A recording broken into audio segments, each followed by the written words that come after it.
他说泰国将中国视为兄长，两国人民血脉相连。他对中国的经济发展印象深刻，称赞中国政府和中国人民创造了奇迹。泰国总理赛塔他威信接受高端访谈独家专访，敬请收看。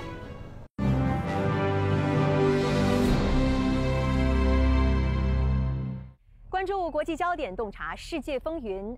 大家好，欢迎来到本期的高端访谈，我是邹韵。今天我们来到了泰国首都曼谷，即将在这里对话泰国总理赛塔他威信。3月1号，中泰正式迈入免签时代。相互免签除了为两国人民带来说走就走的旅行之外，又将为双边经贸、人文交流等领域注入怎样的新动力？赛塔总理如何期待中泰一家亲继续双向奔赴？而对于中泰命运共同体，他又有着怎样的展望呢？今天我们一起在对话中寻找答案。Mr. Prime Minister, great to have you with us on Leaders Talk. Happy Chinese New Year and happy belated birthday to you. Thank you very much. Happy Chinese New Year and good morning. Well, why not? Let's start with something exciting, the visa-free era we're about to enter starting from March this year, given that both countries have already signed the agreement on mutual visa exemption. So first thing first, why not explain to us about the rationale for Thailand to make such a decision and how do you interpret the significance of it? I think you have to go back to who we are, okay? Because most of the Thais have Chinese heritage. Mm-hmm. Okay, our ancestors came from China, and we always have a pleasant relationship between people to people, the Thai and Chinese. Thai like to travel a lot to China. There are many cities that the Thai like to visit. You know, Beijing, Shanghai are the main, but there are many other cities with multicultural diversity. Yeah, that our people would like to go. Okay, and likewise, Chinese has been #1 tourists to come and visit Thailand the last 10 years. Since we assumed the office in early September, we realized that the Golden Week, your Golden Week, will be starting in sometimes late September to early October. Yes, that's right. So one way of stimulating the economy is through tourism. So we believe that if we do the visa-free policy for the Chinese to come in, that would help to stimulate the economy, the local economy, and that would be a nice gesture towards the Chinese government that we do care about you as one of the countries that we have a strong relationship with. So those were the rationale.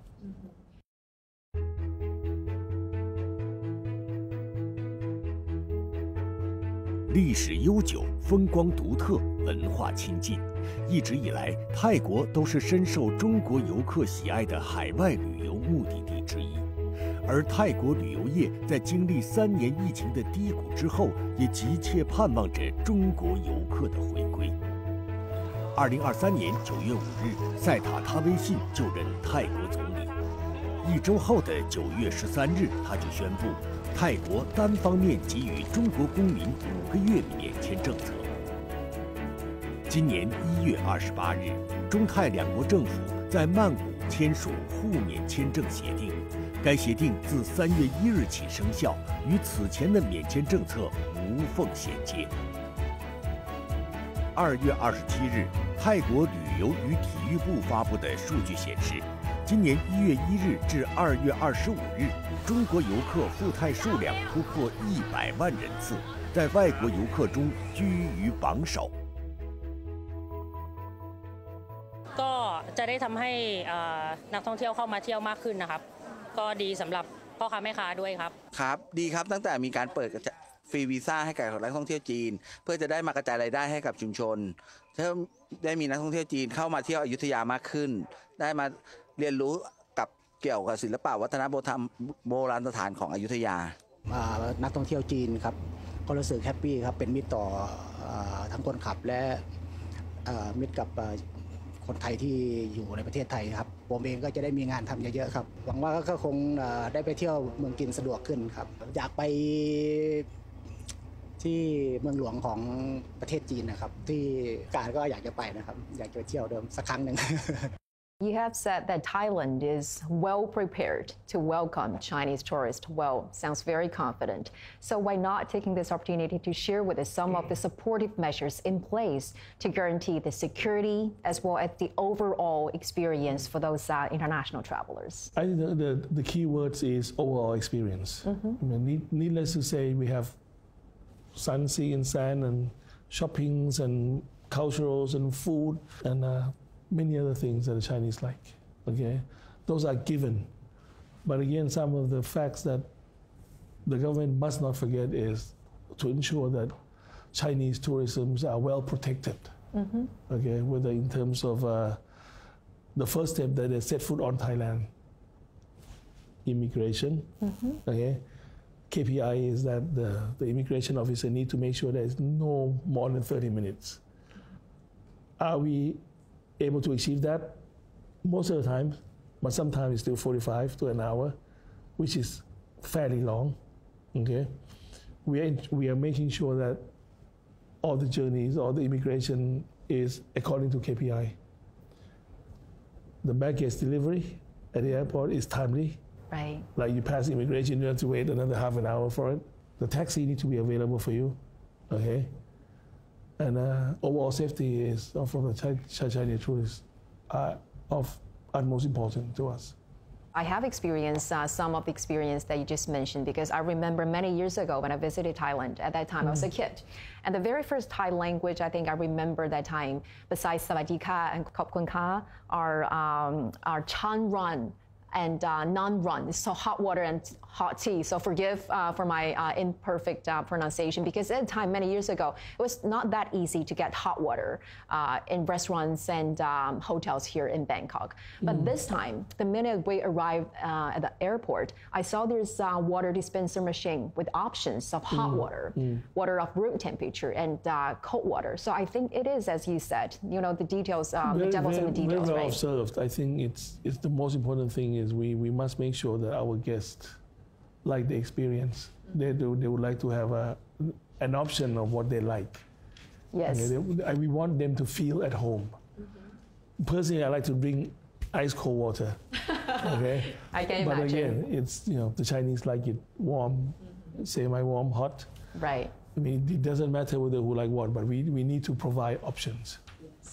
And also it seems that soft power, or enhancing soft power for economic values has become one of the priorities for your government. So why is that? And given that soft power includes fashion and design, film, festivals, food, of course, and the list goes on. So if you could just name one thing, the thing that you recommend the most to our Chinese viewers with this opportunity, what would it be? It's different because sometimes the Chinese like experience food. Right. Okay, we have all kinds of food. For example, khanom krok. You know, it depends on who like what. Okay, I like sports. For example, Muay Thai, Thai kickboxing. Yes. Muay Thai. The words Thai in the soft power of this particular sport, Muay Thai, Thai kickboxing is worldwide accepted. Right. The European loves it. They come here, spend 7 to 10 days training, and spend more money here. Yes. And why is soft power particularly important to your government? Because, you know, if you look at how the country has been developing, okay, most of the big cities like Chiang Mai is obviously very well known already. Yes. Tourists, cultural. Phuket is a world-class destination. Sun, sea, and sand, food, excellent hotel. Bangkok, of course, you all knows about the good part of Bangkok. But there are many other provinces. Some of the provinces is not even known to the Chinese tourists. The only way to make it known, well known, is that why should they know about it? Okay, there's culture, there is fashion, there's food, there's sports, there's local cultures that they need to know. So Right. those are the main reasons why I want to spread the wealth towards the upcountry provinces. You were in China last October to attend the Third Belt and Road Forum for International Cooperation, and that was actually the very first official visit that you made outside ASEAN since taking office. And a highlight of your trip was meeting with Chinese President Xi. And during the conversation, President Xi depicted the bilateral relations as family-like. And he also said that both countries are close neighbors, and the friendship has taken deep roots in the hearts of both peoples. Yep. Actually, before, President Xi has also once quoted a Thai proverb in his APEC speech, which is you reap what you sow. So, Mr. Prime Minister, as we all know, next year, 2025, marks the 50th anniversary of diplomatic relations between the two countries. So what kind of seed would you and your government plan to plant in order to enrich or add new dimensions to this already very solid bilateral relations? I think the seeds have been planted 50 years ago. Okay, the people-to-people relationship starting up from the royal families, as who has been frequently visited to various Chinese cities, and I used the opportunity to visit China to thank the President Xi for taking care of our royal families. And I wasn't shy in saying to Mr. Xi that we look up to China as a bigger brother, as a big brother to Thai. Okay, we are related by blood already. We have economics tie. Okay, trade volume between Thai and Chinese has been enormous.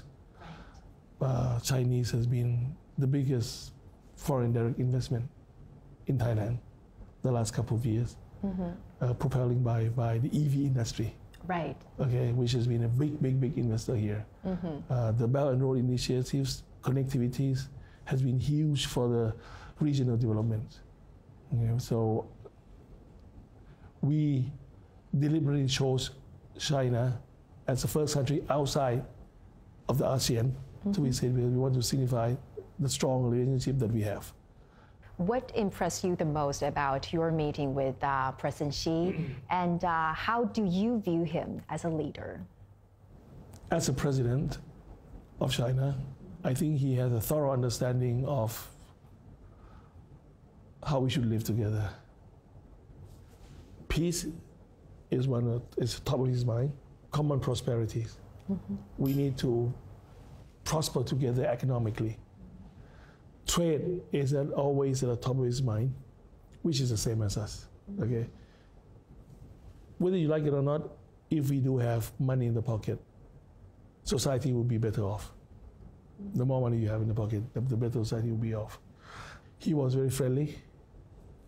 He understands the need for a smaller country to grow together with China. You also told President Xi that you would like to learn from China's governance experience. So we're curious to know that what are some of the development lessons from China, some of the experience from China's development, do you think might be inspirational for Thailand? Poverty eradication. I mean, that's been really been the success behind the Chinese economy. Yes. And also the use of technology in growing the overall economy as a whole. I think, after my visit, both countries have got official meeting to make sure that all the objectives are met. Last time when you visited China, what impressed you the most for your China trip? Is it about lifestyle, is it about development, or is it about something else? It's about economic developments. I think the Chinese government has done wonder for the Chinese people. Poverty eradication, infrastructure developments, many other things, like the clean air. In your speech at the UNGA last year, you stressed the importance of international cooperation. So with that context in mind, how do you understand the significance of the Global Development Initiative, the Global Security Initiative, as well as the Global Civilization Initiative proposed by Chinese President Xi? We are fully supportive of that. Leaders being able to discuss frankly, openly about the issues that we have, whether it's crime, whether it's economic developments. Those are very key to the moving forward with the economic developments. 泰国首都曼谷向北80公里，一条高速铁路正在紧锣密鼓的建设中。它就是中泰高铁项目4-3标段。作为两国高质量共建“一带一路”的旗舰工程，中泰高铁是泰国第一条高速铁路，也是海外首次使用中国高铁标准并由所在国出资兴建的高铁项目。其中1期工程连接曼谷和泰国东北部门户呵勒，2期工程将由呵勒延伸至与老挝首都万象仅1河之隔的泰国东北边贸重镇朗开。这里呢是中泰高铁4-3标段的施工现场，这里是整个项目1期规模最大，同时也是唯一一个全程高架的路段。我们可以看到现场的施工啊，现在是已经取得了很大的进展。那大家如果顺着我的手往那个方向看呢，看到的就是泰国现有的米轨。之所以叫做米轨呢，是因为它采用的是当地已经延续了1个多世纪的1000毫米的设计的标准。但是现在呢，其中的有一些路段已经是无法满足现代铁路运输的需求，而正在建设中的中泰高铁采用的是1435毫米的标准轨道，在完工之后呢，有望提升整个泰国的建设和运输能力。โครงการรถไฟความเร็วสูงมีความสำคัญมากกับประเทศไทยซึ่งประเทศไทยคนไทยก็รอคอยโครงการนี้มานานพอสมควรมันทำให้ภาพรวมของเศรษฐกิจในประเทศไทยดีขึ้นทำให้ประเทศไทยกลายเป็นศูนย์รวมของการคมนาคมนะครับไปต่างประเทศไม่ว่าจะเป็นประเทศลาวประเทศจีนมาเลเซียและไทยแลนด์นะครับอันนี้คือประโยชน์สูงสุดที่ในส่วนของครอบครัวที่มีแพลนที่จะส่งลูกชายไปเรียนต่อที่ประเทศจีนนะครับก็รอคอยโครงการนี้ให้แล้วเสร็จเมื่อโครงการนี้แล้วเสร็จนะครับทางครอบครัวก็จะได้ไปท่องเที่ยวที่ประเทศจีนลูกชายก็จะได้ไปเดินทางไปศึกษาที่ประเทศจีนได้เช่นเดียวกันนะครับผมในฐานะผู้ใหญ่บ้านได้ทราบข่าวรถความไวความเร็วสูงไทยจีนได้มาสร้างในประเทศไทยและมีประโยชน์ต่อนักท่องเที่ยวทั่วโลกได้เข้ามาในเมืองไทยและมีรายได้ต่อชุมชนและให้ประเทศไทยเจริญ Mr. Prime Minister, speaking of connectivity, we have something to show you. This is a model of China's Fuxing bullet train. And the reason for that is because the China-Thailand Railway is a flagship Belt and Road project co-developed by both countries. And I know you have also personally inspected a connecting point in the province of Nang Khai bordering Laos. So what are some of the changes do you expect from the railway project as well as some of the other projects under the Belt and Road Initiative brought to the country? I think the connectivity issue is one of the things because people-to-people relationship cannot go well if you don't have a well-connected system, whether it's by road, whether it's by train, whether it's by plane. Okay, I think we can grow together and make sure that both countries, both people are better off if we do have a better connectivity. Prime Minister Seta, as you just mentioned, that grain development has become an emerging regional trend, and with Thailand now aspiring to become an EV frontrunner in Southeast Asia. And we have also noticed that Chinese NEV producers are gaining increasing popularity here in the market. They're also expanding their manufacturing base here in the country. And in recent days, we have so many Chinese NEVs running on the roads of Bangkok. So what do you think are the biggest competitive edge of the Chinese NEV producers, and what policies as well as business environment would the government accommodate to propel growth in the grain driving sector? I think competitive edge are for both countries. We cannot have the edge only, right? For the Chinese EV, definitely the technology, the speed in which the Chinese businessmen think, the speed in which they decide to do investments. Okay. As for Thai, we do have tax incentive, we do have connectivity, we have deep sea port, we have industrial estates, and the Thai adoption towards EV has been the fastest in the region. 40% of car booked end of last year in the automobile trade show, 40% was EV. And 80% of those 40% are Chinese EV. Wow, that's remarkable. Yeah. So the speed in which we have adopted towards the EV and consciousness towards the green economy has been a big propeller for us to be in the forefront of the countries that have been target invested for the Chinese EV firm. Well, apart from the cooperation on green development, what are some of the new avenues of cooperation do you anticipate in the economic and trade front, given that China now is Thailand's largest trading partner, the top source of foreign investment? With the fast-changing world, AI is going to be one of the most important things. Data center is one of the most important starting point for the AI developments. There are many Chinese firms that look towards making investment into data firm. Like, for example, Huawei is a big player here. Mm-hmm. And we have had a pleasant and productive talk regarding they doing more works here. Right. So not just on EVs, but on the trend that you have shown. Yeah, they're looking to be manufacturing here. Can we accommodate all the demands, all the supply that's coming up? We cannot, because we only have 68 million people. We want Thailand to be the hub, manufacturing hub for all the Chinese goods.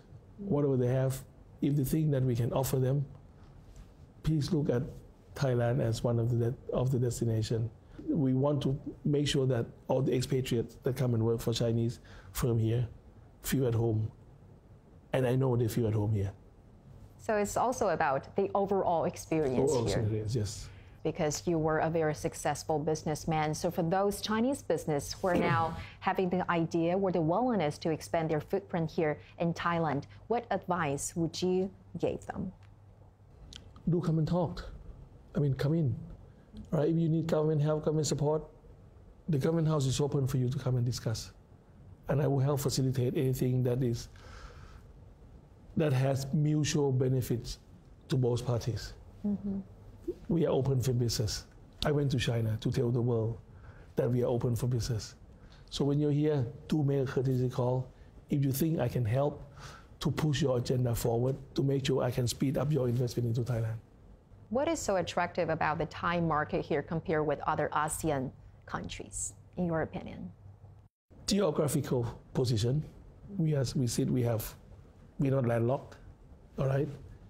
We have the deep sea port, that's the most developed. We have good airport that we get even better. The connectivity is there. We have availability of clean energy. The tax incentive by BOI. Mm-hmm. A relatively low cost of living. I mean, tourists, smile, food, healthcare system. And we have to admit that one of the prerequisites for closer exchanges and cooperation hinge on a safe and secure environment. So on that front, Mr. Prime Minister, how do you envision the cooperation between the two countries on cracking down cross-border crimes, such as telecom fraud, as well as online gambling? Online gambling and online fraud, mm-hmm. Call center and all those, Criminals move along the border. If you try to catch them in Thailand, which have been very successful, they move to Burma, they move to Laos, they move to Cambodia. Closer cooperation between the ASEAN leader are key success factor. And finally, because the relations between Thailand and China are very close, like families, like relatives, what you want to express to the Chinese people? I think the nearest event that's coming up is the 1st of March. Mm-hmm. The visa-free for both countries, permanent visa-free for both countries. This is one of the very significant steps for both country relations. Okay, I would like to use this opportunity to welcome Chinese tourists, businessmen, whoever to come to Thailand, that we will be the good host for you, and you can please be assured that you'll be well taken care of. And needless to say that we are confident that when the Thai go to China, they'll be well taken care of, as always, mm-hmm. as they have been. That's great. Thank you so much, Mr. Prime Minister. It was a great pleasure talking to you today, and thank you so much for taking this interview and sharing with us your insights. Thank you. ครับ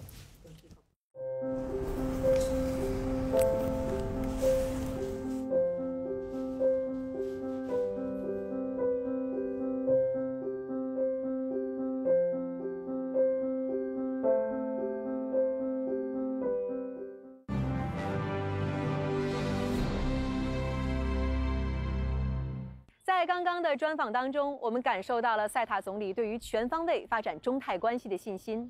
泰国有句谚语叫做"撒什么种子，结什么果"。我们也相信，中泰两国播下的一颗颗友好合作、互利共赢的种子，必将不断生根发芽、枝繁叶茂，推动两国全面战略合作伙伴关系结出更多硕果。